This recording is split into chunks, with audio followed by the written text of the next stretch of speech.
All right, so in this video, I'm going to teach you how to control your nervous system to become quite literally a limitless being. And what do I mean by a limitless being?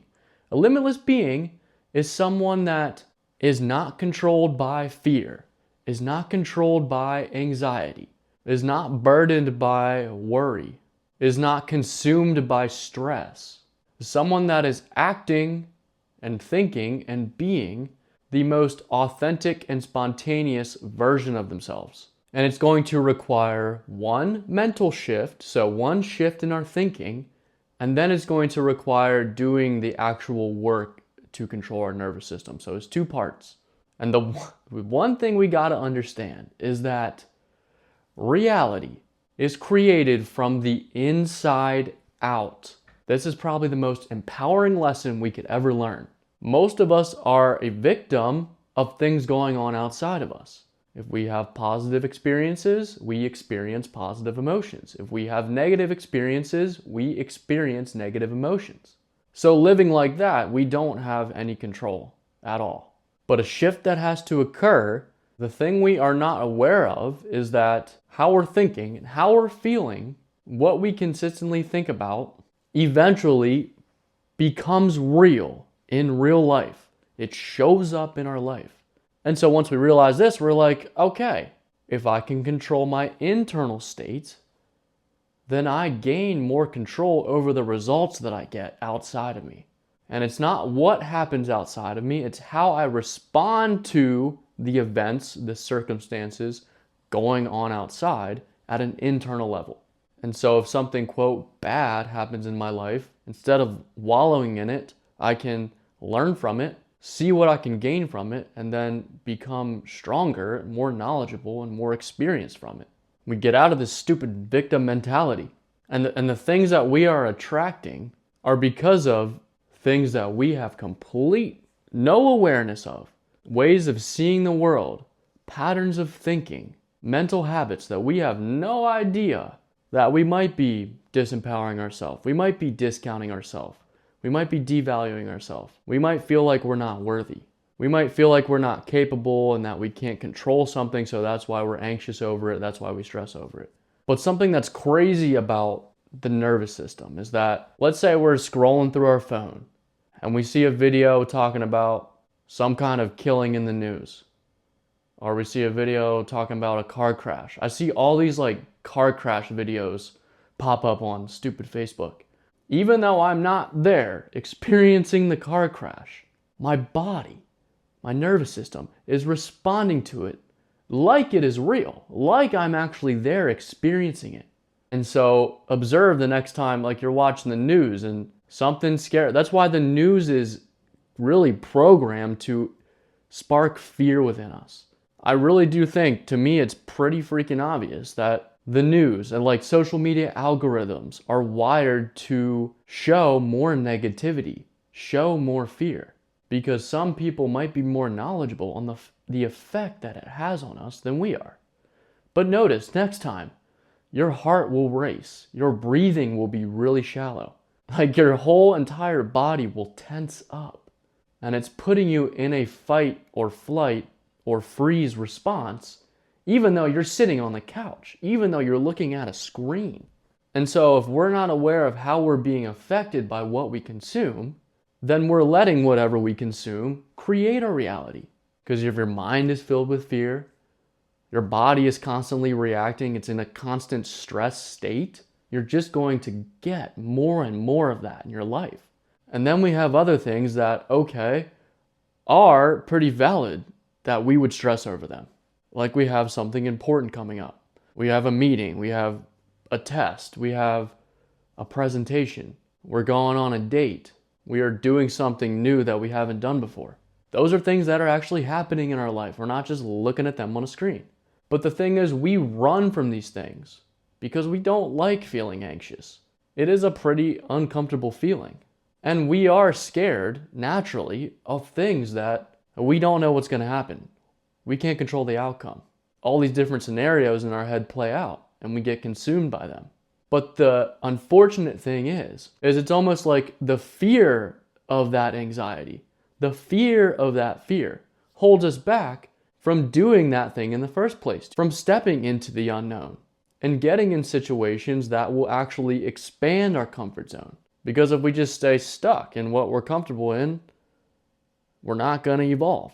So we've got to control our body, our physical body, when we get into those stressful situations. And you can reach a state of limitlessness, of mental quietness, of mental silence, where all the worry can't get into that mental peace bubble that you have created. And it takes practice to do this. And I'm not saying you're going to eradicate anxiety from your life, but the more you practice it, you're going to get into these uncomfortable situations. You're going to learn how to control your nervous system, and then you'll start to become more relaxed in the face of fear. And that's when you truly become limitlessness. Pure limitlessness in human form. All those things that you have observed when you notice yourself in a fearful state. You stop breathing. You literally stop breathing and your brain ceases to get oxygen. This just increases the cycle of stress and anxiety even more. Your brain's getting a signal like, okay, like I'm suffocating, all right? Like I'm gonna die if I don't get more air. So instead of getting swept up and caught up in the fear, turn your attention to your breathing. Slow the breathing down. I did this exercise with my athletes, my volleyball players, last week. And I wanted to set some goals, some mid-season goals, kind of revisit the goals that we had set at the beginning of the season. But to really get them to focus and think about those goals, they had just come from school. So I wanted to get them to chill out and relax and be present. So the first thing I told them to do, close their eyes, focus on their breathing, and we hear that all the time. But that is the first step. Slow the breathing down. Next step, notice your body getting tense. And this one I think is more powerful for me specifically than the breathing, because I used to get so tight and so tense and so rigid in stressful situations. And that's when I would be moving so awkwardly, be fumbling over my words. And so I practice every single time I notice myself getting stressed, relaxing every single muscle in my body. And I've talked about it in multiple videos, but this is super, super, super powerful. Relax it. Right now my jaw is a little tense. I gotta relax my jaw up a little bit. Relax your quads, relax your shoulders. I told my players, just let your body fall limp. Wiggle your fingers, let them flop your wrists around. Now you've gotta really continue to breathe deep and breathe slow. We're going from a state where our mind is racing to our mind is slow. Slow everything down. And remember that the stress and anxiety that you're experiencing, you are putting it on yourself by how you're looking at the event that you're experiencing. And so this is really what meditation does. Meditation is doing all these things, focusing on your breathing, controlling your breathing, relaxing your body. And then what we got to do next is we got to let everything go. We don't force not being stressed. We got to just let it all go. We almost got to accept it to let go of it.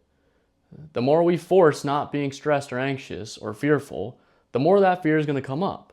So we got to just let it all go as we breathe out, as we relax our body. Let go of everything. Let go of having to perform a certain way. Let go of any expectations. Let go of having to impress anyone or live up to what other people think. Let go of having to plan or control things. And then in your mind, kind of take the events that you're nervous about and kind of just bring it off the pedestal a little bit. Reduce its importance. If you mess up or things don't go as you planned or envisioned in your head, it's all right.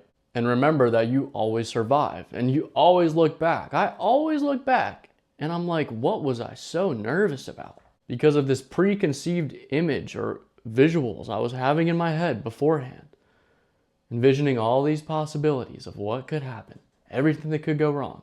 And we're shifting that thing from being a burden to being grateful that we get to experience it. Grateful that we get to push our comfort zone, to push our limits. I think you really got to practice the habit of controlling your nervous system throughout the day. Even if you're not in that crazy, stressful situation, Just keep observing your body, keep observing your heart, keep observing your breathing, keep observing how relaxed your body is, and continuously go back to controlling your nervous system and creating that state of relaxation in your body first, and then it's going to transfer to your mind. Now, this isn't to say that you shouldn't prepare for, the presentation. You shouldn't solve the problems that are making you stressed. That if you just say, oh, it's all going to be okay, that it's going to be okay. It usually is, but if we start going towards fearful situations, going towards what we're scared of, facing head on the things that are keeping us stuck, that are keeping us a prisoner, anything that we're scared of, we are a prisoner of. Anything that we're scared of has power over us. Get in those situations, control your nervous system, keep practicing it, and you're just going to be relaxed all the damn time. That state of letting all the tension go in your body and just reminding yourself that you are limitless. You are capable of thriving in chaos because you have created a centered and present and peaceful state within yourself. That is probably the most valuable lesson that we could ever learn in our lives. So hopefully that helped. Let me know what you think. Peace.